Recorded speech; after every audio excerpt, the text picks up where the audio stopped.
안녕하세요. 저는 서울 근교에 살고 있는 40대를 바라보고 있는 여자입니다. 저는 결혼 생활을 하는 동안 큰 아픔을 여러 번 겪게 되었는데요.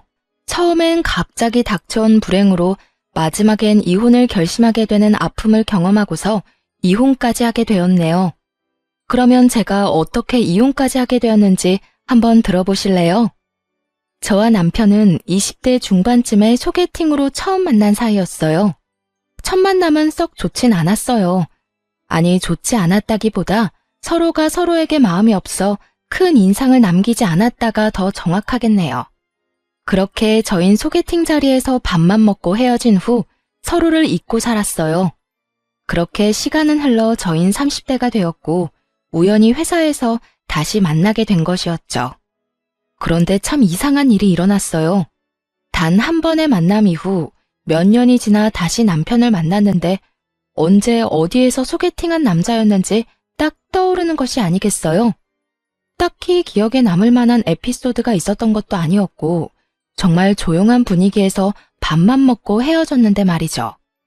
남편 역시 저를 기억하고 있는지 회사에서 저를 보자마자 아는 척을 해오더라고요. 그래서였을까요? 평소에 운명론을 믿지도 않던 저였는데 이상하리만큼 운명이란 단어가 제 뇌리에 꽂혀 물 흐르듯 자연스럽게 마음이 가기 시작하더니 정신을 차려보니 결혼까지 한 사이가 되었더군요. 그렇게 한 결혼, 마냥 행복하진 않았습니다. 전 3번의 유산을 경험하게 되었고 저와 남편은 점점 지쳐갔으니까요. 남편은 괜찮다며 저를 위로하고 달래주었지만 그런 남편 역시 점점 지쳐가는 게 눈에 보이더라고요. 그렇게 실망에 실망을 더해가던 어느 날, 남편이 도저히 버틸 수가 없었는지 저에게 이런 말을 해오더라고요. 여보, 우리 이제 그만하자. 더는 임신 때문에 우리 행복까지 깎아먹는 짓 그만해. 나 당신이 점점 지쳐가는 모습 보는 게 너무 힘들어. 그러니까 우리 이제 우리 행복만을 위해서 살자. 그래도 될까? 사실 나도 너무 힘들어. 그런데 부모님들은 어떻게 해? 많이 기다리고 계시잖아. 일단은 비밀로 해. 괜한 스트레스 만들지 말자고. 시간이 지나면 부모님들도 포기하시겠지. 그리고 우리 인생 우리가 사는 거지 부모님들이 살아주는 것도 아니잖아. 그러니까 그런 걱정하지 말고 당신은 앞으로 당신 생각만 해. 포기하고 싶은 순간이 한두 번이 아니었기에 남편의 말이 참 고맙기도 반갑기도 하더군요. 그날 이후 저와 남편은 계속 다녀왔던 병원도 가지 않고 그저 자연 임신을 기다리며 마음 편히 지내려고 노력했어요. 다시 한번 기회가 닿아 임신이 된다면 참 좋은 일이지만 그렇지 않다면 우리 둘만 행복하게 살자고요. 그렇게 2년이 지난 어느 날 저에게 다시 한번 기적이 찾아왔습니다. 네, 자연 임신이 된 것이었어요. 이번엔 무슨 일이 있어도 기적처럼 찾아온 생명을 지키고 싶었기에 전 임신 사실을 알자마자 회사까지 그만두고 몸조리에 힘썼어요. 이미 3번의 아픔으로 인해 잃었을 때 허망함과 절망감에서 오는 슬픔을 누구보다 잘 알던 남편과 저는 조심 또 조심하며 지내고 있는데 문제는 다른 곳에서 일어났습니다. 그건 다름 아닌 시모의 입이었어요. 시모는 임신 사실을 알린 순간부터 계속해서 부정적인 말을 저에게 쏟아내더라고요. 어머님, 저 임신이에요. 임신? 너 이 소식 없길래 애 없이 살려나 보다 했는데 그건 아니었나 보네. 그래, 이번엔 몇 달이나 있다가 또 유산하려고 그러니? 처음엔 제 두 귀를 의심했습니다. 이게 3번 유산한 며느리한테 할 말이라고 생각하시나요? 놀랍게도 시모는 저에게 이런 말을 했고 더 놀라운 것은 그 뒤로 이어진 시모의 말들이었어요. 어머님, 그게 무슨 말씀이세요? 어떻게 그런 말씀을 하실 수가 있으세요? 뭐 틀린 말 있니? 매번 임신만 하면 뭐해? 출산을 못하는데. 말 나온 김에 물어나 보자. 도대체 뭐가 문제이길래 임신만 했다 하면 유산을 하니? 다른 집 며느리들은 몇씩 잘 만나던데. 내 친구들은 며느리한테 이제 그만 좀 낳으라고 했다 그러더라. 그럴 때마다 내가 참 할 말이 없어서. 내 아들씨가 이상이 있을 리는 없고 네 몸이 문제겠지. 그러니까 요즘 며느리 들이기 전에 건강검진 싹 시켜서 데리고 온다고 그 난리들이지. 이렇게 하자 있는 물건인 줄 꿈에도 모르고. 시모는 저를 보고 하자 있는 물건이라고 하더군요. 그 순간 마음이 얼마나 울컥하는지 정말 어른만 아니라면 욕을 한 바가지 해주고 싶은 심정이었어요. 아니, 그냥 어른이었다면 그냥 욕이라도 실컷 했을 텐데 다른 사람도 아닌 남편의 부모님이니 입에 맴도는 욕이 차마 입 밖으로 나오지 못하더라고요. 아무리 그렇다고 해도 하자 있는 인간이라니 그렇게 생각하시는 줄은 꿈에도 몰랐네요. 임신만 했다 하면 유산하는 며느리를 시어미가 어떻게 생각하는 줄 알았니? 이때껏 입 다물고 있으니 그저 널 이뻐하는 줄 알았어? 그냥 이때까진 참은 거야. 이런 시어미가 또 있는 줄 아니? 다른 시어머니들 같으면 너 연달아서 유산했을 때 진작 내쫓았을 거다. 집안 대를 끊어먹으려고 작정한 것도 아니고 아들 귀한 집에 시집와서 번번이 유산을 하니 내가 너 같은 것도 며느리라고 모시고 산다고 아주 화병이 다 나겠구나. 시모는 그동안 이 말들을 저에게 하고 싶어서 어떻게 참았을까 싶을 정도로 저에게 막말과 폭언들을 쏟아내더군요. 가만히 시모의 말을 듣고 있던 저는 결심했습니다. 저 역시 이젠 더는 참고만 있지 않겠다고요. 아, 그랬어요? 그러면 하자 있는 며느리는 어머님 화병 방지를 위해서 무사히 출산할 때까진 시댁에 발걸음도 하지 않도록 할게요. 괜히 제사 생신 명절에 시댁 가서 설치다가 또 유산이라도 하면 어머님 화병으로 쓰러지지 않겠어요?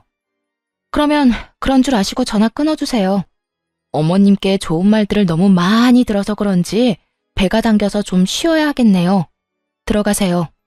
저는 전화를 끊어버렸고 제 말에 화가 머리끝까지 난 시모에게서 전화와 문자가 쉴 새 없이 왔지만 전 다 무시해버렸습니다. 그리곤 시모에게 말한 것처럼 정말 시댁의 발길을 끊어버렸고요. 저는 다시 한번 찾아온 기적 같은 아기를 지켜야 했을 뿐만 아니라 저를 하자 있는 인간이라고 그것도 제게 직접 말하는 시모와 더는 사이좋은 고부관계를 이어나가는 것이 의미 없다고 생각했기 때문이죠. 그전에도 그렇게까지 사이좋은 고부관계는 아니었지만 이 사건이 발화점이 되어버렸던 것이었죠. 그 후로도 시모는 끈질기게 연락을 해왔고 어쩌다 통화라도 되는 날이면 안부를 묻기는커녕 좋지 않은 말들로 제 신경을 긁어놓기가 일쑤였죠. 전 결국 시모의 연락을 피하기 시작했고 상황이 그렇게까지 되자 남편에게 연락해 한바탕 난리를 쳤는지 남편의 입에서도 말이 나오기 시작하더군요. 처음엔 시댁엔 발걸음도 하지 않겠다는 제 뜻을 적극적으로 지지해줬던 남편이었는데 시모의 곡소리엔 어쩔 도리가 없는 것인지 저를 설득하기 시작했어요. 시모의 생일을 며칠 앞둔 날, 남편은 다른 때보다 좀 더 간절하게 저에게 부탁을 해왔습니다.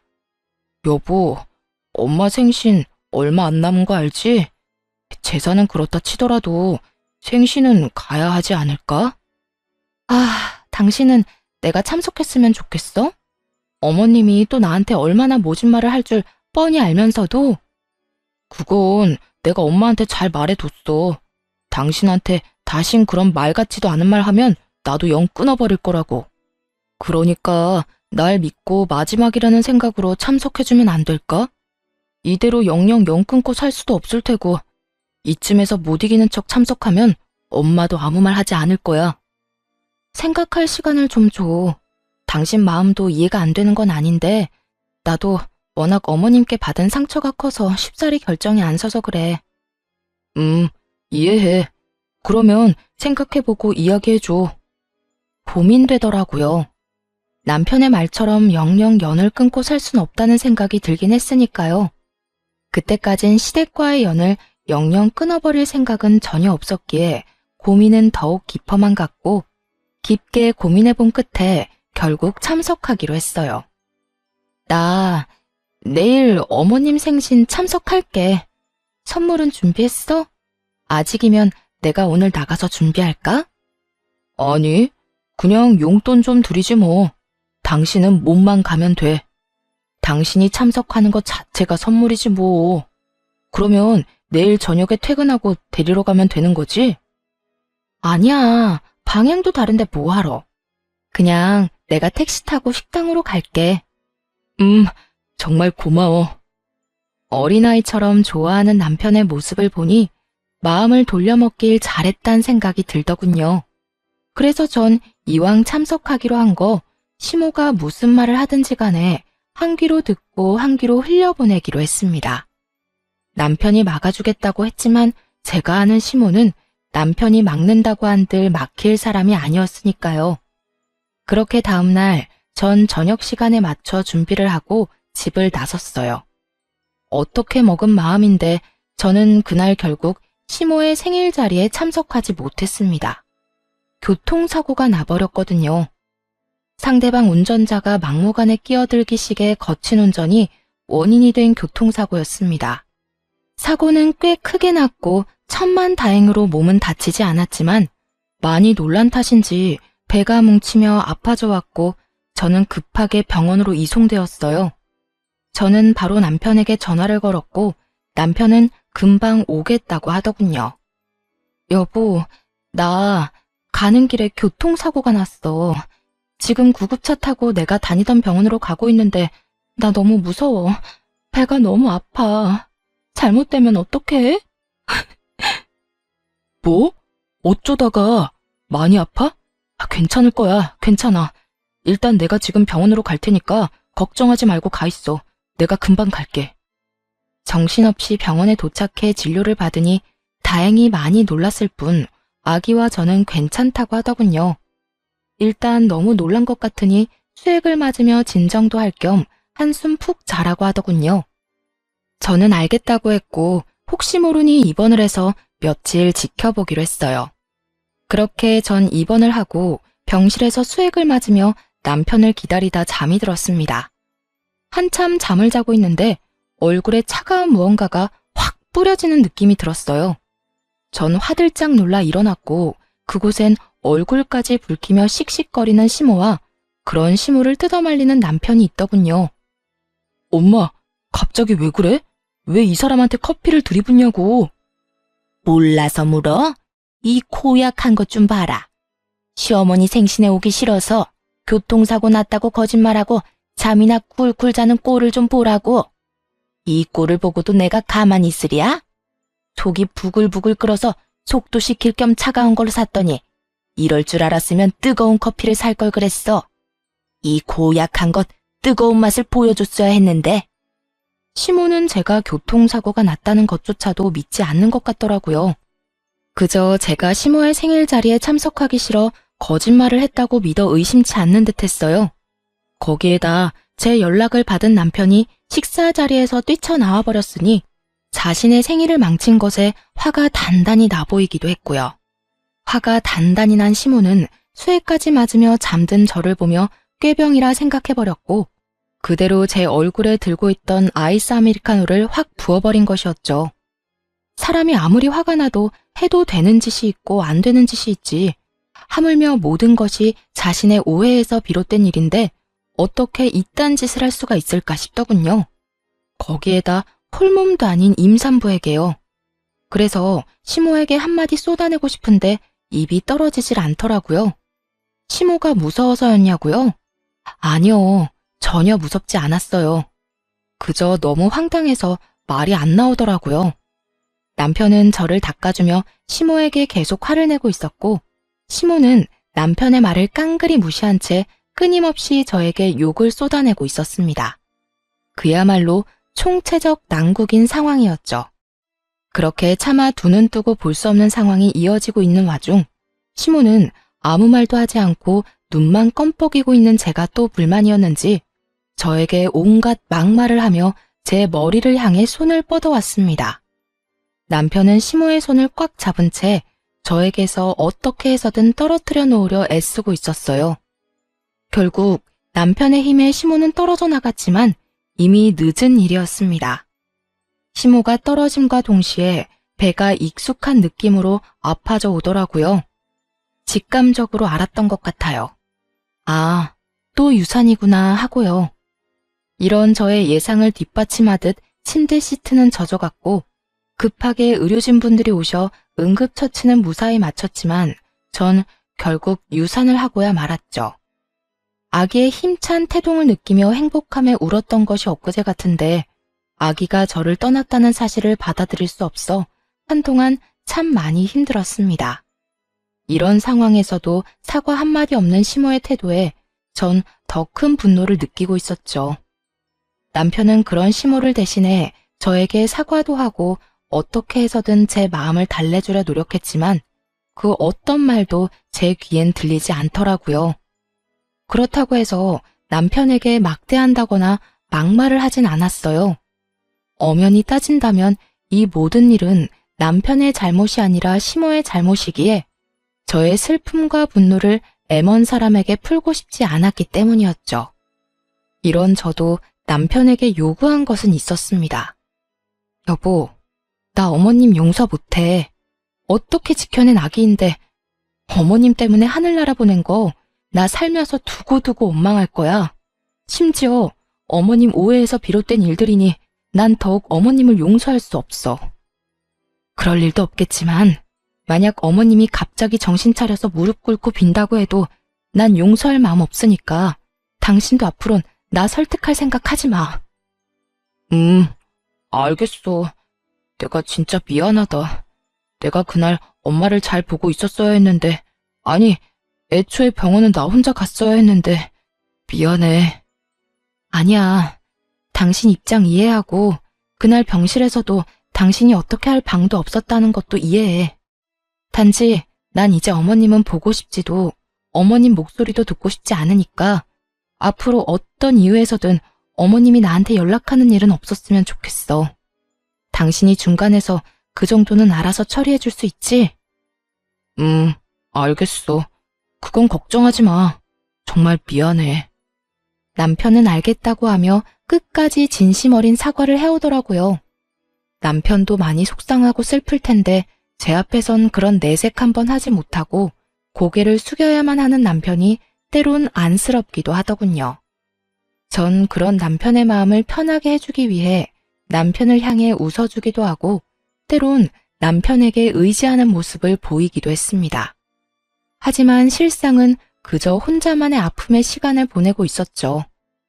처음엔 주로 몸 회복에 시간을 보냈고 몸 회복이 되고 난 후부턴 남편과 여행을 다니며 마음 회복에 힘썼어요. 그렇게 1년이 지났을 무렵 남편과 전 결혼 이후 최고로 사이가 좋은 때를 보내고 있었습니다.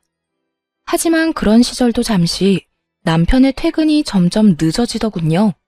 그 당시 일이 바쁜 것도 사실이었고 진급도 앞두고 있던 시기이기도 했고요. 일이 바쁘다 보니 퇴근은 늦어졌고 그렇다 보니 남편은 늘 피곤함에 찌들어 살았어요. 그런 와중에 출장도 잦아지더군요. 처음엔 같은 회사를 다녔으니 출장이야 가끔 급하게 가야 하는 일도 있다는 것을 잘 알고 있던 터라 대수롭지 않게 여겼지만 그런 일이 잦아지니 아무래도 의심스러운 마음을 지울 수가 없는 상황이었어요.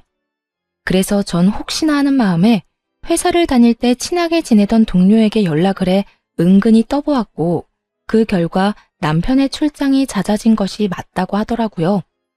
하지만 확인을 했음에도 불구하고 불안한 예감은 쉽사리 사라지지 않았고 그 불길한 예감이 맞았다는 사실을 알게 된 건 얼마 지나지 않은 어느 날이었습니다. 그날도 갑자기 집으로 돌아온 남편이 숨쉬듯 자연스럽게 출장을 이야기를 꺼내더군요. 여보, 나 또 출장 가. 이번엔 좀 길게 갈 것 같아. 한 일주일 정도? 일주일이나? 요즘 회사에 무슨 일 있어? 무슨 출장을 이렇게나 자주 가? 무슨 일은 그냥 급하게 처리해야 하는 일들이 많아서 그래. 가서 일정 빨리 마무리하면 더 짧아질 순 있겠지만 스케줄상 아마 일주일 채워야 될 것 같긴 해. 그러니까 당신도 마음 편히 일주일이라고 생각하고 있어. 알겠어. 가서 술 너무 많이 먹지 말고 끼니 꼭 챙겨 먹고. 알겠지? 남편은 얼마나 신이 났는지 짐가방을 싸 집을 나서며 콧노래까지 부르더군요. 그 모습에 저는 이상함을 넘어 수상하다는 생각을 강하게 했고 바로 흥신소에 의뢰해 남편의 뒷조사를 하기로 했습니다. 사실 당장이라도 제가 직접 남편의 뒤를 쫓고 싶은 마음이 굴뚝이긴 했지만 그럴 순 없는 노릇이었어요. 혹여 제가 뒤를 쫓다 들키기라도 하는 날엔 남편이 절 어떻게 생각하게 될지 상상만으로도 끔찍한 지경이었기 때문이었죠. 그렇다고 해서 이런 찝찝한 기분으로 계속 살 순 없는 노릇이었기에 의뢰를 했던 것인데 며칠 뒤 흥신소에서 알려준 사실은 충격적이었습니다. 우선 남편분이 외도를 저지르고 있던 것이 맞더라고요. 예상하셨던 대로 이번엔 출장이 아닌 여행이더라고요. 그런데 좀 특이한 게 동행하신 분이 또 계세요. 그건 아무래도 직접 보시는 게 나으실 것 같아 따로 묶어서 보내드릴 테니 확인해 보세요. 아직 며칠 남았으니 더 지켜보다 특별한 일 있으면 다시 연락드리겠습니다. 전화를 끊고 받은 사진들과 정보들은 정말 제 입이 떡 벌어지기에 부족함이 없더군요. 상간녀는 남편의 회사에 다니고 있는 20대 여자로 회사 사장 조카라고 하더군요. 남편의 출장길엔 늘 동행했던 것으로 예상이 되는데 이상한 점은 출장을 함께 가면 상간녀도 거래처 사람들을 만난다거나 다른 일을 한다거나 해야 하는데 오로지 남편만 일을 하고 그 시간 동안 상간녀는 늘 쉬고 있는 것이 이상했다고 하더라고요. 그래서 알아보니 남편이 출장을 갈 때마다 상간녀는 회사를 쉬고 남편을 따라 출장길을 함께 했던 것이었습니다. 아마 매번 남편과 함께 출장을 갈 방도가 없으니 그렇게 했던 것 같더라고요. 그러고 보니 떠오른 남편의 말이 있었어요. 이번에 우리 부서에 낙하산 들어왔어. 낙하산? 웬 낙하산? 사장 조카라는 여자애 하나가 들어왔는데 아무리 낙하산이라도 그렇지 일을 전혀 못하는 거 있지? 어떻게 기본 지식도 없는 핏덩이를 우리 부서에 넣을 수가 있어. 진짜 짜증나서 일할 맛 안 난다니까. 핏덩이라고 칭하며 욕을 해대더니 그 핏덩이와 외도나 저지르는 꼴이라니 정말 구역질이 다 나올 지경이더라고요. 거기에다 두 사람이 만난 시기 역시 참 충격적이었어요. 정확한 시기는 알 수 없으나 두 사람의 대화와 회사에 알아본 시기로 추측해보건대 적어도 몇 달은 되어 보인다고 하더라고요. 몇 달 전이라고 함은 남편과 한창 사이가 좋을 때로 저는 아무것도 모르고 남편에게 고마워하며 남편에 대한 애정을 키워나갈 때 남편은 외도나 저지르고 있었다니 정말 치가 떨려오더군요. 거기에다 정말 가관인 건 뭔지 아세요? 흥신소 직원분이 말했던 또 다른 동행인이 다름 아닌 시모였단 사실이었습니다. 상간녀와 다정히 팔짱을 끼고 있는 시모의 모습을 본 순간 정말 눈이 뒤집히는 게 어떤 느낌인지 알 것 같더라고요. 특히나 이번 출장길이 사실은 출장이 아닌 상간녀와 함께 시모를 모시고 간 여행길이란 걸 안 순간 세 사람이 어떤 추악한 계획을 세우고 있는지 훤히 다 보이더군요. 제가 누구 때문에 아기를 잃고 어떻게 그 힘들고 절망적인 순간들을 이겨냈는데 그런 제 뒤에서 남편과 시모는 이딴 짓거리나 저지르고 다녔다니 이혼을 해도 곱게 이혼을 할 수는 없는 노릇이었습니다. 일단 전 친하게 지내던 예전 회사 동료를 만나 사실을 말해주며 상간녀에 대해서 알아보기로 했습니다. 워낙 친하기도 하고 믿었던 친구라 숨김없이 모든 걸 털어놓게 되었죠. 너 얼굴이 왜 이래? 아직 몸이 안 좋은 거야? 아니, 몸은 완전히 회복됐는데 기가 막힐 일이 생겼어. 회사에 사장님 조카 다니고 있지? 그 여자애랑 내 남편이랑 바람 피우고 있더라. 그래서 오늘 너한테 만나자고 했어. 뭐? 지금 그 말이 사실이야? 어디 할 짓이 없어서 유부남을 건드려. 어쩐지 눈웃음 살살 치고 다니더라니. 와, 현욱 씨가 바람 피울 줄은 진짜 상상도 못했다. 아마 사장 조카라는 게 크게 한 몫을 한 것 같더라. 처음엔 어린 핏덩이 낙하산이라고 하면서 싫어했었거든. 그런 인간이 왜 갑자기 사랑하는 마음이 생겼겠어? 어떻게 해서든 사장 조카 줄 잡고 성공하고 싶어서 그런 거 아니겠어? 아무래도 회사를 물려받는다는 소문이 돌고 있긴 하지. 그 소문 진짜야? 와, 너무 억울해서 말이 안 나오네. 이혼하면 그년이랑 하하호 잘 먹고 잘 살 거 아니야. 억울해서 미치겠다, 정말. 그렇게 될 것 같으면 내가 이렇게 웃고 있겠어? 걱정하지 말고 넌 이혼 준비나 제대로 해. 내가 다 도와줄 테니까. 이렇듯 친구는 저에게 필요한 사실과 정보들을 다 알려주었고 마지막까지 저를 돕겠다고 해주었습니다. 그렇게 전 이혼 준비에 박차를 가했고 기다리던 남편의 여행이 끝나는 날 시모에게서 연락이 오더라고요. 기니 할 이야기 있으니 당장 시댁으로 오라는 말이었죠. 시모의 전화를 끊자마자 남편 역시 문자로 시댁에 먼저 가 있을 것이니 바로 오면 된다고 하더군요. 전 마음의 준비를 단단히 하고 시댁으로 향했죠. 오늘도 안 오면 어떻게 하나 했더니 뭐하고 성게야? 천장 안 무너지니 얼른 앉거라. 그래, 여보, 여기 앉아. 시모는 제 얼굴을 보는 것 자체가 짜증이 치밀어 오른다는 듯 저에게 신경질적으로 굴었고 남편은 저의 눈치를 살피고 있더군요. 저는 거실에 자리를 잡고 앉았고 제가 앉음과 동시에 남편과 시모가 준비한 말을 꺼내기 시작하더군요. 여보, 미안해. 내가 정말 당신한테 이러면 안 되는데 나 이제 당신 사랑 안 해. 우리 이혼하자. 그래, 나도 너 같은 며느리 더는 우리 집 가족으로 둘 생각 없다. 애를 못 낳으면 시댁에 자락이라도 하든가. 이건 뭐 며느리를 들인 건지 상전을 모신 건지. 이 와중에 위자료를 주기 싫어 애쓰는 두 사람의 모습을 보니 정말 화가 치솟더라고요. 거기에다 아기를 못 낳게 만든 사람이 누군데 저딴 말을 짓거릴 수가 있는 것인지 이해도 되지 않았고요. 애를 못 낳긴 했죠. 어머님 때문에요. 어머님이 그날 저한테 욕하면서 머리채만 잡지 않았더라도 지금쯤 우리 아기 걸음마 떼고 엄마 엄마 하면서 제 품에 안겨 있을 거예요. 이게 다 누구 때문인데 감히 그딴 말씀을 하세요? 아니, 얘가 생사람 잡네. 그게 어떻게 나 때문이니? 말은 똑바로 하려무나. 그렇게 떨어질 애였으면 어떻게 해서든 떨어졌을 게다. 네가 몸 관리 잘못해서 떨어져 버린 애를 왜 탓으로 돌리고 있는 게야? 그렇지 않아도 교통사고 나서 놀란 상태에서 다른 사람도 아니고 시어머니란 사람이 무식하게 잡아대는데 애가 어떻게 무사하겠어요? 어머님은 상식이란 게 없어요? 아님 양심이 없는 건가? 내 이년 말하는 꼴 좀 봐라. 하나만 봐도 열을 한다고. 네가 이때껏 날 어떻게 생각했다는 줄 알겠구나. 그러니 이날 이때껏 나한테 그딴 식으로 굴었겠지. 다 됐고 이혼하거라. 당장 여기에 도장 찍어.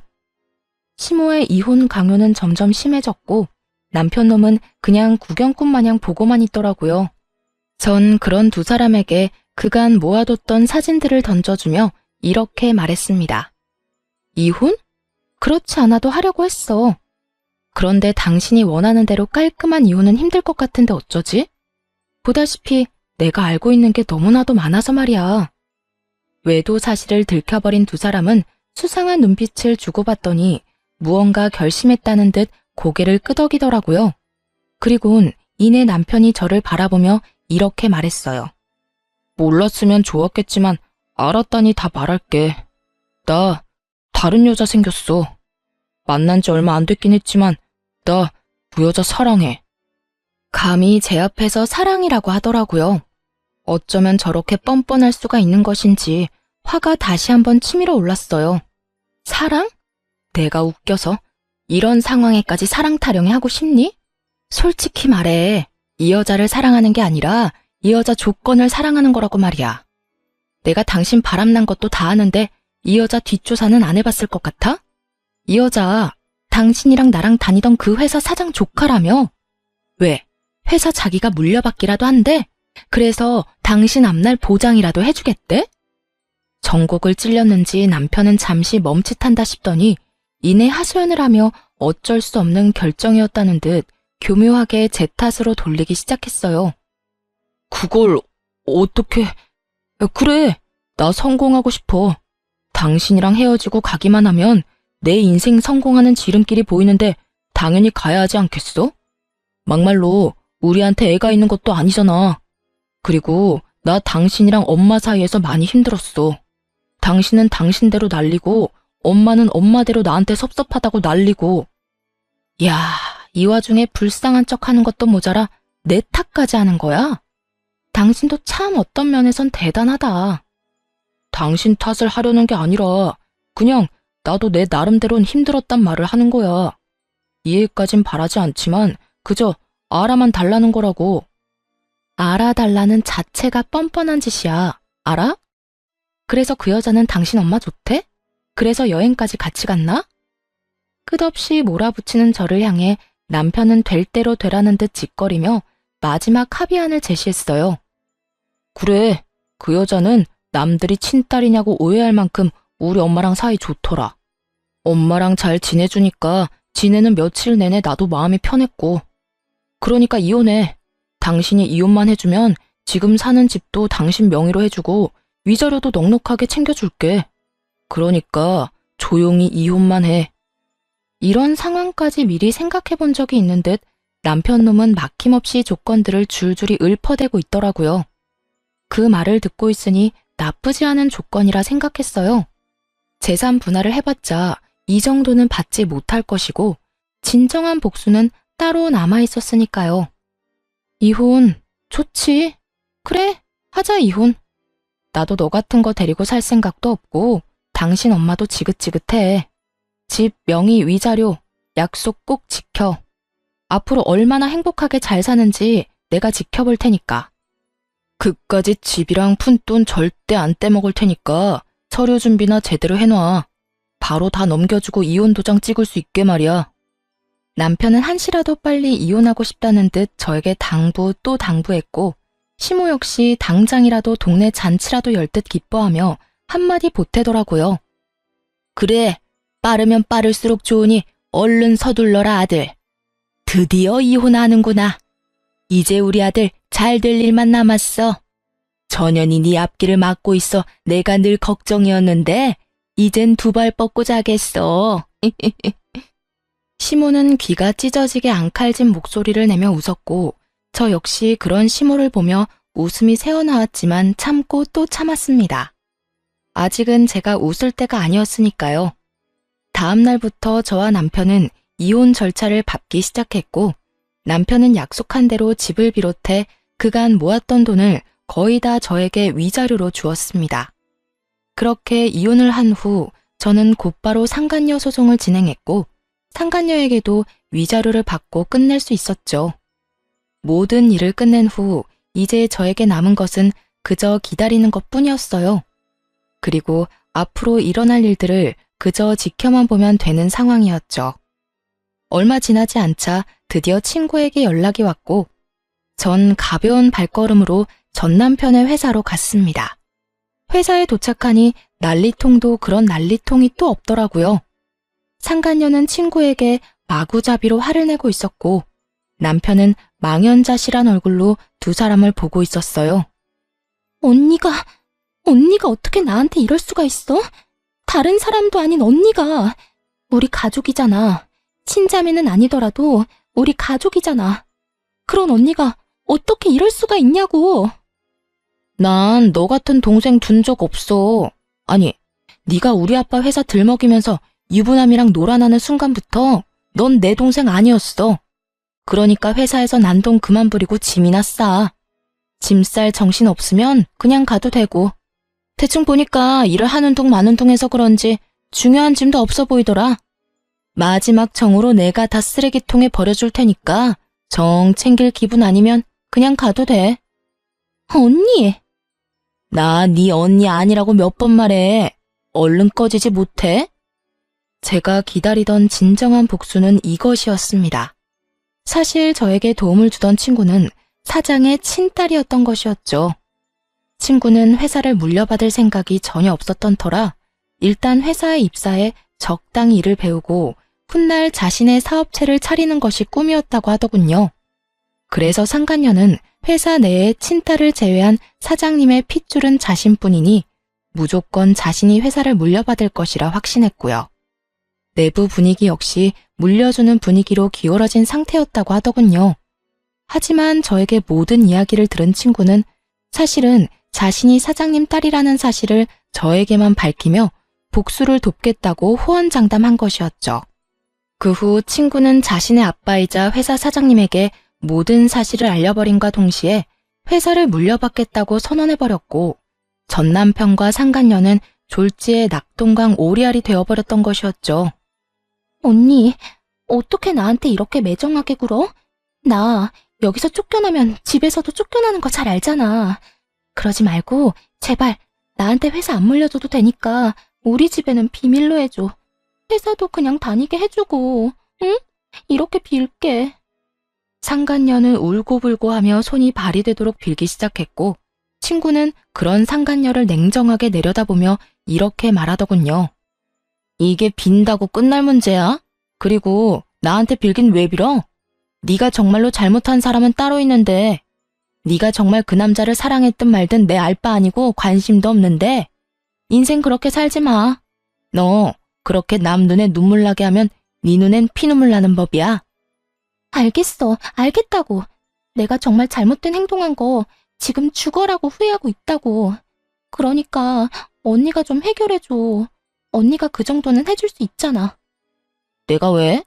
난 그럴 생각 전혀 없으니까 네가 싼 똥 네가 치워. 알겠어? 상간녀는 그 자리에 주저앉아 울었고 전 남편은 그제야 다 끝났다는 것을 체감했는지 주변 눈치를 살피며 자리에서 일어나더군요.